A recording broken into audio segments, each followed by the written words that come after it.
శ్రీమాత్రే నమ. జై గురు దత్తాత్రేయ నమ.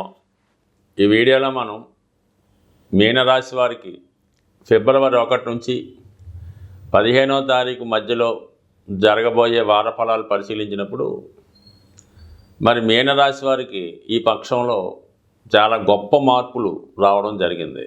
ముఖ్యంగా లాభస్థానంలో 2 గ్రహాలు, ముఖ్యంగా రవి, బుధుడు లాభస్థాన సంచారం వల్ల చతుర్థాధిపతిగా మాతృ సౌఖ్యాన్ని, స్థిరాస్తులపై ఆదాయాన్ని, విద్యార్థులకు ఉన్నత విద్యా అవకాశాలని, అలాగే భూములు స్థిరాస్తులు కొనే మీ ప్రయత్నం నెరవేరే అవకాశం ఉంది.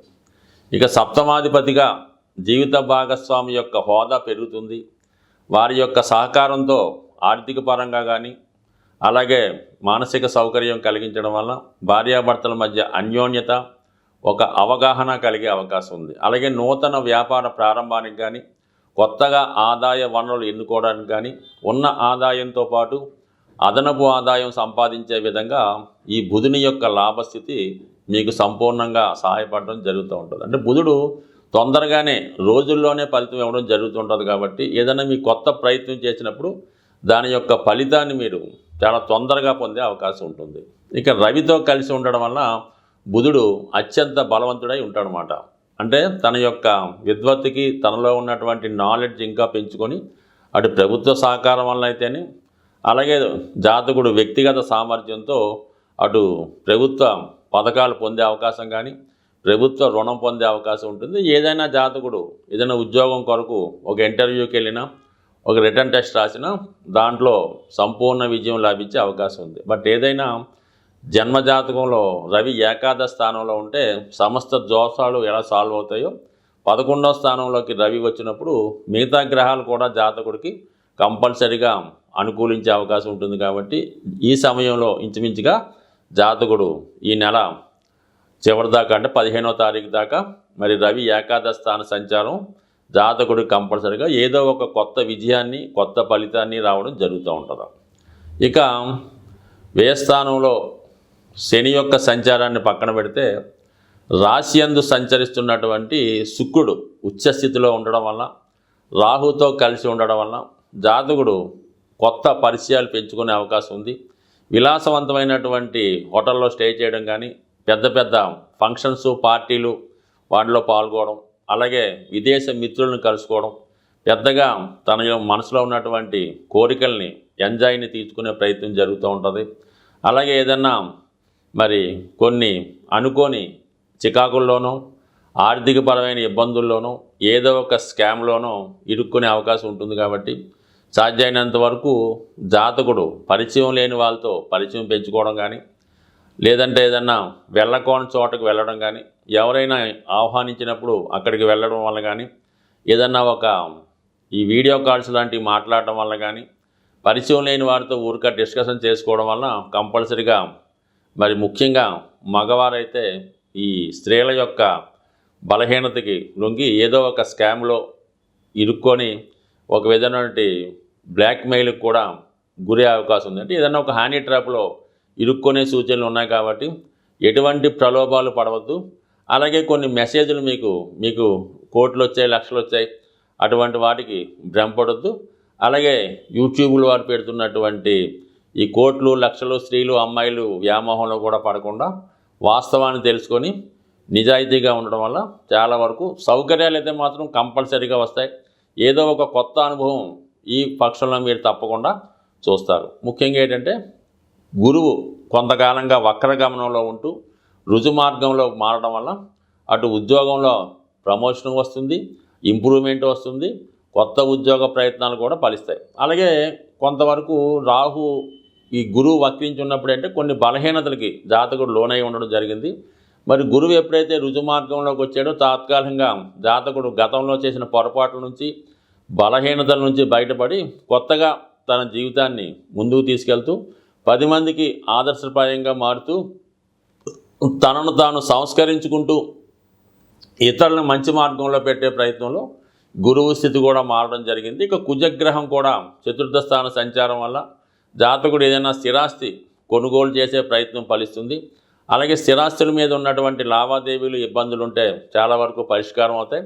అటు విద్యార్థులకు ఏదైనా విదేశ ప్రయత్నాలు ఫలించే అవకాశం ఉన్నది. అలాగే మొత్తం మీద చతుర్థంలో ఉన్నటువంటి కుజుడు జాతకుడికి గృహయోగాన్ని, వాహన యోగాన్ని ఇచ్చే అవకాశాలు కూడా బలంగా ఉన్నాయి.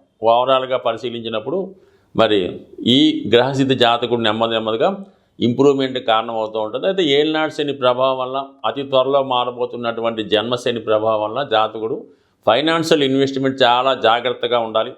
ఎటువంటి ఈజీ మనీకి ఈజీగా ధనం సంపాదించే ప్రయత్నం చేయొచ్చని ఏదో ఒక స్కీమ్లో పాల్గొంటే మాత్రం టోటల్గా నష్టపోయే అవకాశం ఉంటుంది. కాబట్టి ఆర్థిక విషయాల్లో చాలా జాగ్రత్తగా వ్యవహరించండి.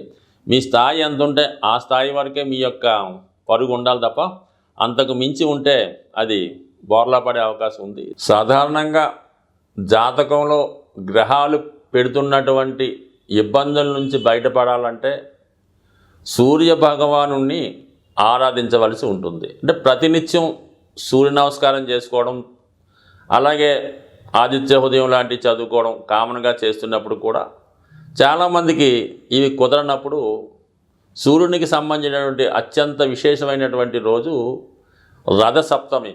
అంటే సూర్యుడు తన యొక్క రథాల వేగాన్ని పెంచుతూ అక్కడి నుంచి ఎండల యొక్క తీవ్రత పెరగడం జరుగుతూ ఉంటుంది. అంటే ఫిబ్రవరి 4వ తారీఖున వస్తున్నటువంటి రథసప్తమి రోజు విధి విధానంగా వారి యొక్క ప్రాంతీయ ఆచారాలను బట్టి సూర్య భగవానుడికి పూజ చేసుకోవడం జరుగుతూ ఉంటుంది. అంటే సూర్య భగవానుడికి ఏంటంటే పాయసం నైవేద్యంగా పెట్టడం జరుగుతూ ఉంటుంది. అంటే పురాణాలు చెప్పిన ప్రకారం సూర్య భగవానుడికి దంతాలు, పళ్ళు సరిగ్గా ఉండవు కాబట్టి మెత్తని పదార్థాలు నైవేద్యంగా పెట్టవలసి ఉంటుంది. మరి ఆ రోజు సూర్యుని దిక్కు, అంటే సూర్యుడు ఉదయించే దిక్కులో ఈ ఆవు పేడతో చేసినటువంటి పిడకలు సేకరించి దాంట్లో రాజేసి దానిపైన ఒక రాగి పాత్రలో కానీ, స్టీల్ పాత్ర కాకుండా వేరే పాత్రలో కొత్త దాంట్లో వీలైతే మరి ఆవు పాలలో మరి కొత్త బియ్యం పోసి పాయసం అక్కడ తయారు చేసి ఆ పాయసాన్ని మనకి సూర్యభగవానుడికి నైవేద్యంగా పెట్టడం. దాని తర్వాత అదే సీజన్లో ఉన్నటువంటి కొంతమంది ఈ చిక్కుడుకాయలు అలాగే రేగుపళ్ళుతో రథం అది తయారు చేస్తుంటారు. కానీ అది వాళ్ళ యొక్క దీన్ని బట్టి చేసుకోవచ్చు. ఏదైనా పాయసం నైవేద్యంగా పెట్టడం వల్ల ఒకటేంటంటే దీర్ఘకాలికంగా అనారోగ్య సమస్యలతో బాధపడుతున్నవారు, ఆర్థిక సమస్యలతో బాధపడుతున్నారు, వివాహం వాయిదా పడుతున్న వాళ్ళు ఖచ్చితంగా ఆ రోజు ఈ సూర్యభగవాన్ని పూజ చేసి ఇంచుమించుగా ఆ రోజంతా కూడా చాలా నియమంగా ఉంటూ వీలైతే ఆ సూర్య ప్రసాదాన్ని నైవేద్యంగా ఆ రోజు గడపడం వల్ల, అలాగే సూర్యాష్టకం, ఆదిత్య హృదయం చదువుకోవడం వల్ల చాలా వరకు సూర్యభగవాను యొక్క అనుగ్రహానికి పాత్రలు అవుతారు. అంటే సూర్యభగవాను యొక్క అనుగ్రహం ఉంటే 100% జాతకుడు ఎటువంటి సమస్య అన్నా బయటపడతాడు. కేవలం మీ యొక్క రుణాలు తీరాలంటే ధనం ఇచ్చే ఏకైక గ్రహం సూర్యభగవానుడు.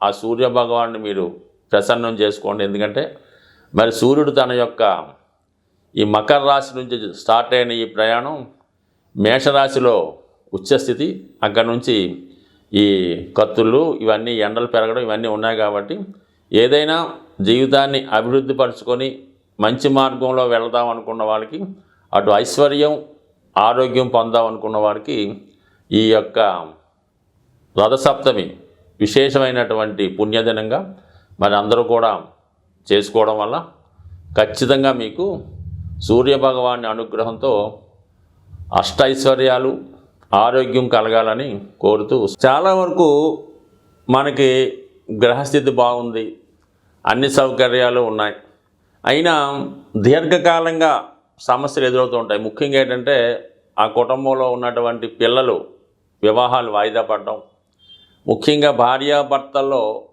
భార్యకి హెల్త్ ప్రాబ్లమ్సు, భర్తకి యజమానికి ఏదైనా బలహీనతలు, అంటే ఏదైనా పేకాట, తాగుడు, వ్యసనం, జోదం లాంటివి ఉండడం జరుగుతూ ఉంటాయి. ఇవి సాధారణంగా ఈ గృహాలు సరిగ్గా వాస్తు లేకపోవడం వల్ల ఇటువంటి సమస్యలు ఎదురవడం జరుగుతూ ఉంటుంది. అంటే ఒక కుటుంబంలో భార్యాభర్తల మధ్య, తండ్రికి కొడుకులకి మధ్య విభేదాలకి వాస్తు కారణం అవుతూ ఉంటుంది.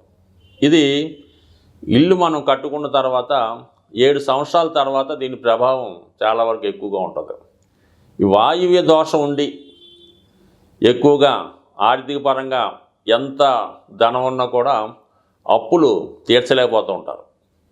వాయువు దోషం ఉన్నప్పుడు ఏమవుతుందంటే ప్రేమ వివాహాలు, పెళ్ళిళ్ళు వాయిదా పడటం జరుగుతూ ఉంటుంది. దానికి నైరుతి కూడా వాస్తు దోషం ఉన్నప్పుడు ప్రభుత్వ అధికారుల నుంచి income tax rights, ED rights జరుగుతూ ఉంటాయన్నమాట. అలాగే సడన్గా ప్రమాదాలు, వాహన ప్రమాదాలు కూడా జరుగుతూ ఉంటాయి. సో అందువలన ఏంటంటే చాలా కాలంగా దీర్ఘకాలికంగా సమస్యలతో ఇబ్బంది పడుతున్నవారు, మరి గోచారంతో పాటు మీరు గృహ వాస్తును కూడా సరి చేసుకోవడం వల్ల ఏమవుతుందంటే చాలా వరకు చిన్న చిన్న సరిదిద్దులు కూడా ఉంటాయి. అవి సరి చేసుకోవడం వల్ల చాలా వరకు సమస్యలు సాల్వ్ అయ్యే అవకాశం ఉంటుంది. కాబట్టి జీవితంలో ఎవరైతే బాగుపడాలి, మనం స్థిరపడాలి, కుటుంబం అంతా బాగుండాలనుకున్న వాళ్ళు ఒక్కసారి మీ యొక్క వాస్తును కూడా మీరు గమనించి, ఎందుకంటే ప్రతి ఒక్కరికి కూడా కొంత నాలెడ్జ్ ఉంటుంది కాబట్టి దాన్ని గమనించి మరి అనుభవజ్ఞమైనటువంటి వాస్తు సిద్ధాంతుల్ని సంప్రదిస్తే కంపల్సరిగా మీ యొక్క దీర్ఘకాలిక సమస్యలు పరిష్కారం అయ్యే అవకాశం ఉంది. స్వస్తి.